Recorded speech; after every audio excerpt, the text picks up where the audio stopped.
How was it, I guess, having Cole back in 5-on-5 and the idea that he could play Saturday? It was great. He's such a very important player to us, and it's good to have him back on the court. It felt kind of weird seeing him kind of practice with us because it's been so long since he's been on the court in live situations.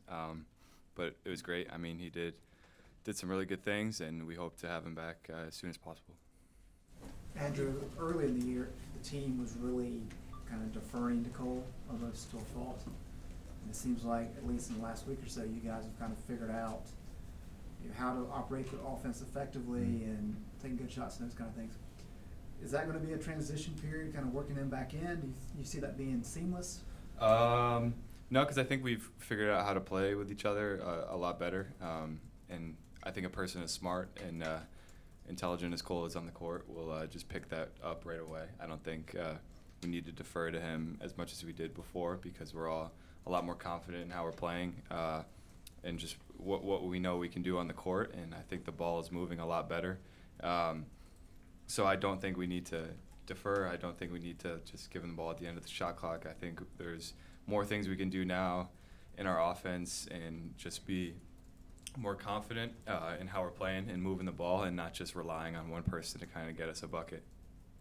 How much of it was a process when he went down, just getting to this point, just kind of going through some of the discomfort like you guys had? Yeah, I mean, obviously we lost a few games, so it was tough trying to figure it out without Cole because he's a huge part of our team, and to lose our leading scorer that early in the season was tough because we had to figure out where the other points were going to come from and how to stop guys and be a better team defensively. But I think ultimately these past couple games and over the past couple weeks we have kind of figured it out, and we were really turning a corner.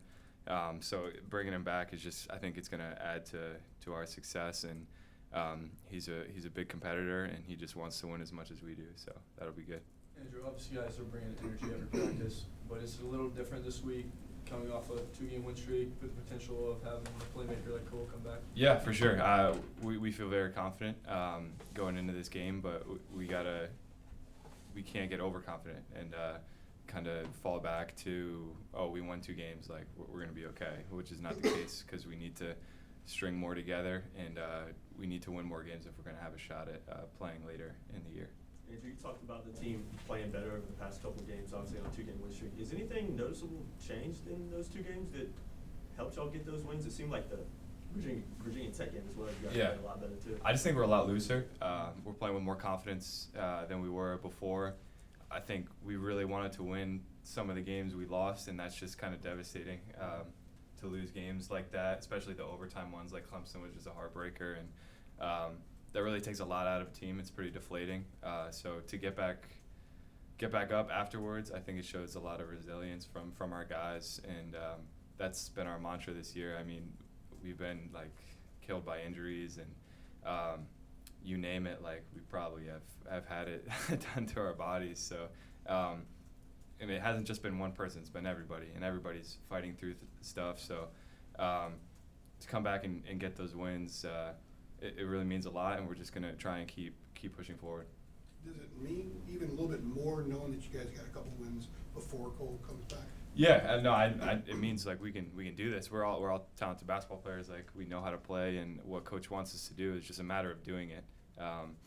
And I think we showed the league and we showed the country like we're good enough to win games by ourselves, and we don't have to rely on one player. I mean, you should never just rely on one person. But yeah, I definitely think we showed some people that we can win games, and when he's not on the court or when he's not with us, that we're still an effective basketball team. How important was it to show yourselves that? I think that was probably the most important thing.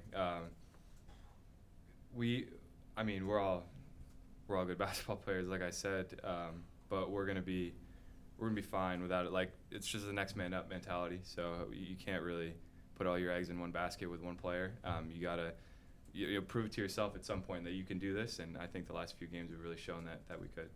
I know you guys are a team who likes to improve day by day, but is it that when you're in the position that you're in now, is it all hard not to look ahead, see what we got to do to into? Yeah, I mean, you're always looking at that, but sometimes, like today, like we got to just focus on BC. But we're looking ahead to some of the really big games. Like we got Florida State and Duke coming up, but we're not gonna just look over Boston College because we have quote unquote bigger games coming up. Because every game is a big game, and we need every single game. They played a really good half against Louisville. They're not a bad team by any stretch of the imagination, and we're gonna need to bring it tomorrow if we want a chance to win. Talked about it briefly, but is there a different mood kind of off the court with this team down in the locker room, hanging out before practice? Yeah. Tell the difference between that stretch of 5 losses. Yeah, I mean those 5 losses were very hard, and we kind of took it very personally, and we weren't doing exactly what Coach wanted us to do in situations, and we just couldn't make the plays when they were available to us. But now that we got some wins and some momentum rolling, everything's just kind of looser. Guys are happier in the locker room, and I think that translates well for us on the court. We just can't get, I guess, lackadaisical and kind of rest on our laurels until the next game comes up, because we're going to have to keep bringing it the rest of the year. Andrew, back to Jonathan's question. Clearly, the next opponent's the most important one. But do you allow yourself, not just this year, but in other years, do you allow yourself to kind of daydream about what's coming in March and how fun that can be, what needs to happen to get to there, those types of things? Yeah, absolutely.